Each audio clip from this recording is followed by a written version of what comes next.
मुसलमान कौमें आपस में जंग करें तो शहीद किस मुल्क के कहलाएंगे? अगर दो मुसलमान आपस में जंग करें तो शहीद कौन कहलाए जाएंगे दोनों में से? दोनों को शहीद ही कहते हैं लोग। अपने मुखालिफ को कहते हैं कत्ल हो गया, और अपने में से जो मारा जाए उसको शहीद कहते हैं। शहीद तो वही है जो अल्लाह की राह में जहाद करते हुए मारा जाए। महज क़िताल के मुकाबले पर वो शहीद नहीं होता।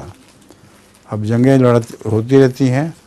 कुरान करीम में हुक्म है कि जब दो मुसलमान आपस में लड़ें तो उनकी सुलह करवाओ। अगर सुलह ना करें तो फिर उनके ख़िलाफ़ क़िताल करो, और जब क़िताल मान जाएं तो फिर उनके दरमियान फ़ैसला करो इंसाफ के साथ, और कोई ज़्यादती ना करो। ये कुरानी तालीम है। सकला मेरे पास एक लतीफ़ा भी है।